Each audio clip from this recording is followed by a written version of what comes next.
Je suis le président de l'ONG Nature Tropicale.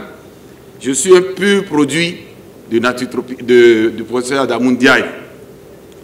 Et mon témoignage aujourd'hui, c'est surtout de montrer que c'est un homme qui croit à tout le monde. Il vous croit et il vous soutient sur ce que vous savez faire. Ce n'est pas ce que lui veut. Il veut voir en vous, vous êtes capable de faire quoi. Il vous accompagne. Et il a toujours conseillé, continuez, le bonheur vous attend. Et je crois que nous avons fait ce témoignage tout le temps ailleurs. Aujourd'hui, nous avons l'occasion de le faire aussi publiquement.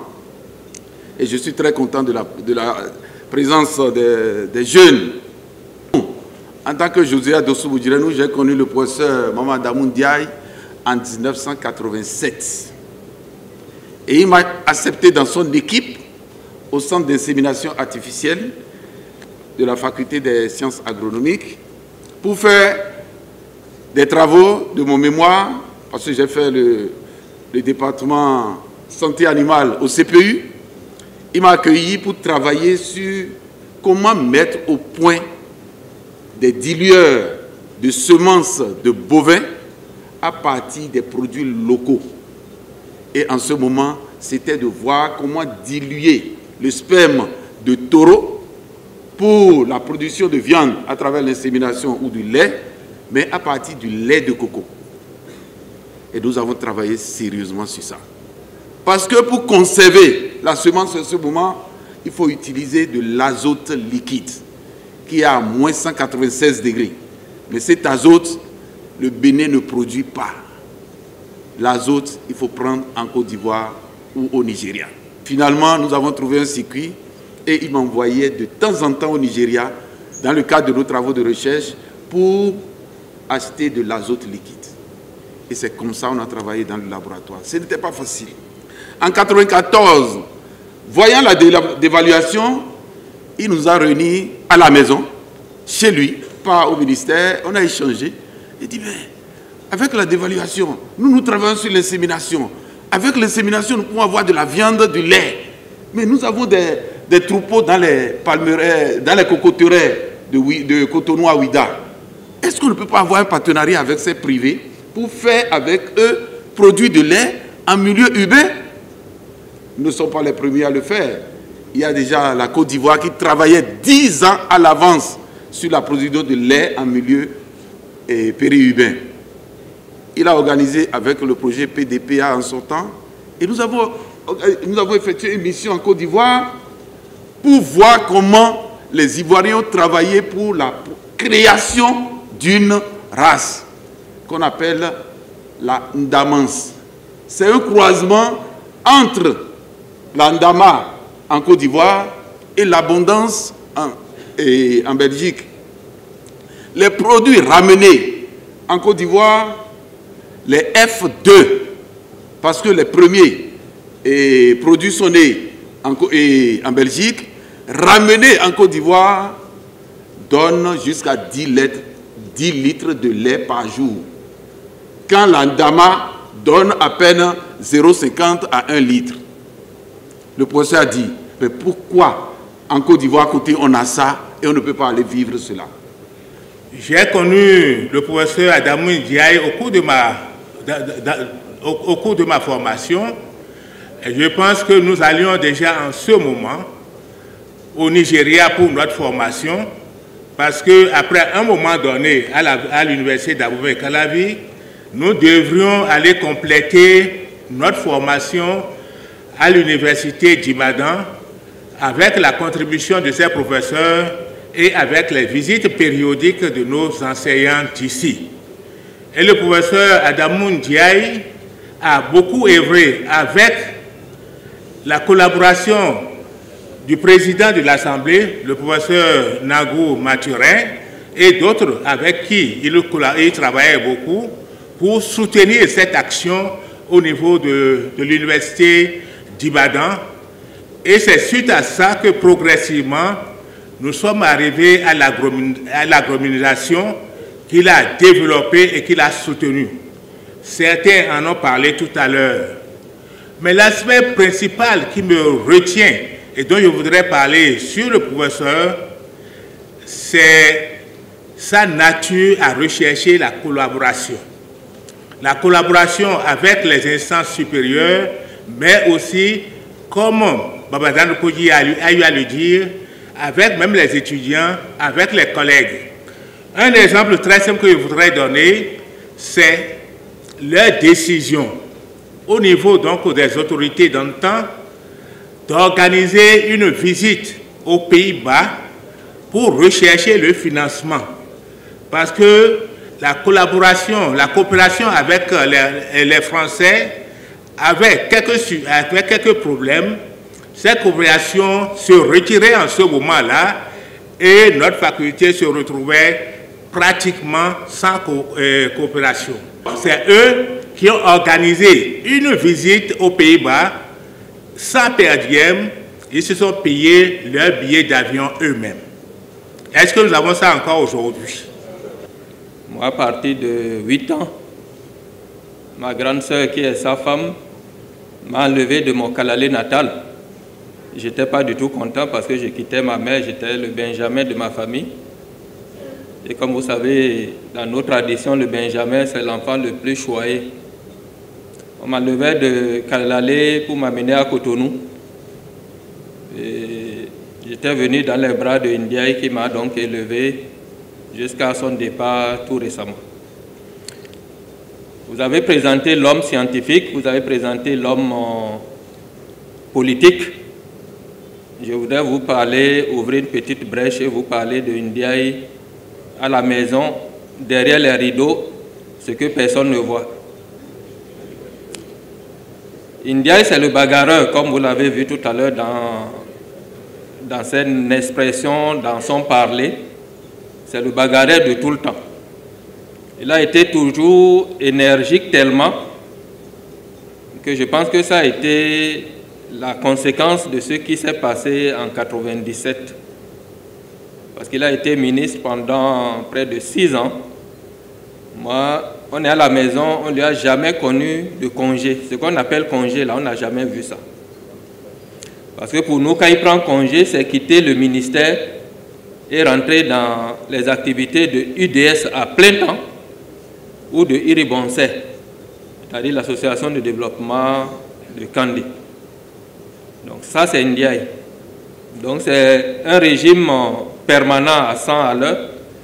Je ne sais pas d'où venait cette énergie, mais ce qui devait arriver arriva en 1997, parce qu'il n'y a jamais eu de repos en fait. Ndiaye également, c'est malgré les occupations, malgré la charge, qui trouvait toujours un temps pour ses proches et pour la famille. Nous, actuellement, on n'arrive même pas à faire ça. C'est-à-dire que si ce n'est pas un week-end ou le week-end suivant, il prenait toujours sa femme, nous, donc Mokhtar et moi, dans la voiture.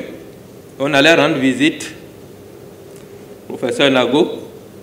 On allait rendre visite à Amidou Baba Moussa. En tout cas, tous les cadres de Kandi, au moins une fois par mois, recevaient la visite de Ndiaye à la maison, malgré les occupations.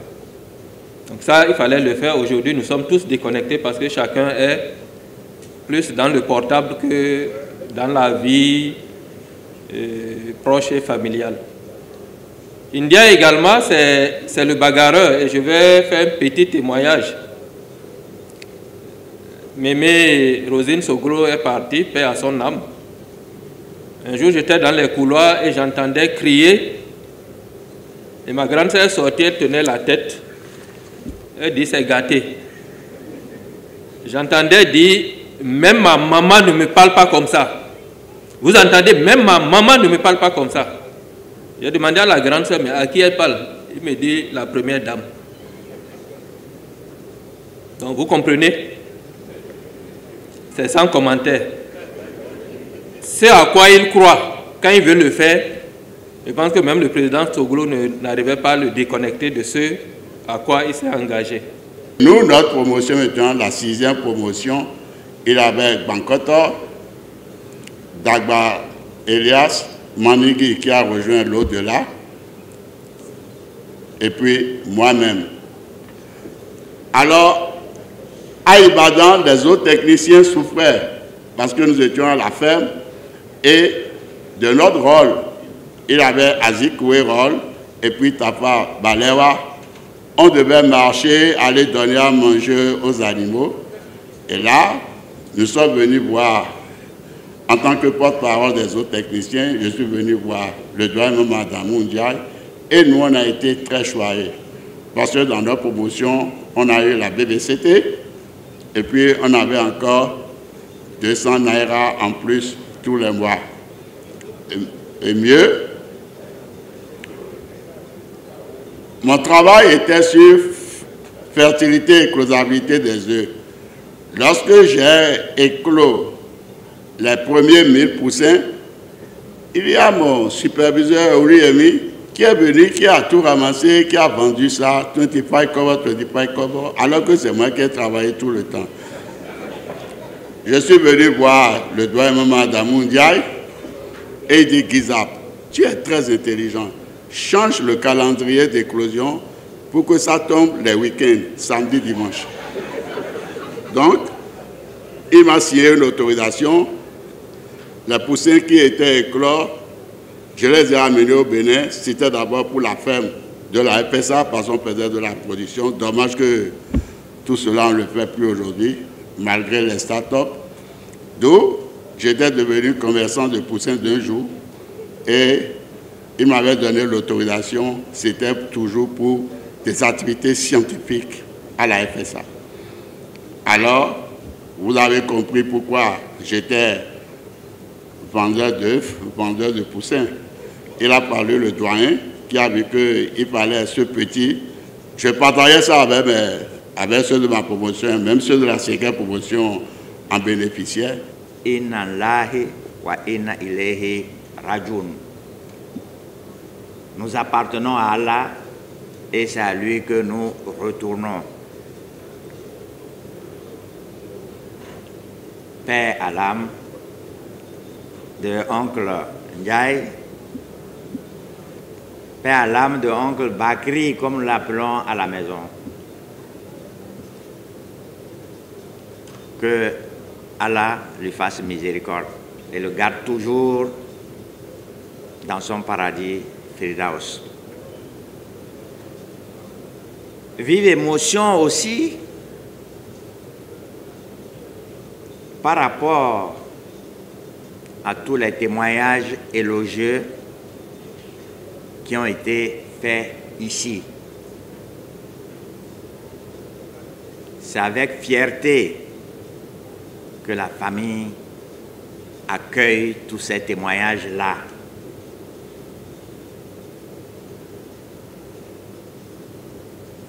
Si je devais traduire le Dindi, je dirais: nous autres membres de la famille, nous n'avons pas de bouche pour parler aujourd'hui.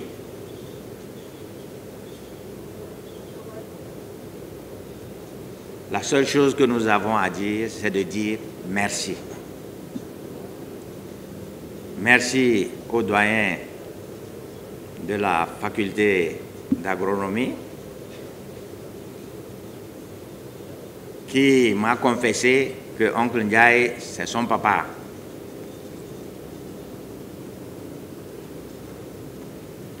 Donc moi, je ne sais pas, je suis son grand frère ou son papa aussi. Vu l'âge qui commence à avancer, qu'on veuille ou non. La seule chose que nous avons à dire vraiment, c'est merci. Merci d'avoir organisé ce colloque-là. Merci à toutes les autorités supérieures, aux doyens qui ont autorisé et facilité l'organisation de cette cérémonie. Merci à tous ceux qui, de différentes manières, ont contribué à la réalisation de cette cérémonie-là qui nous touche profondément et qui honore la famille Ndiaye.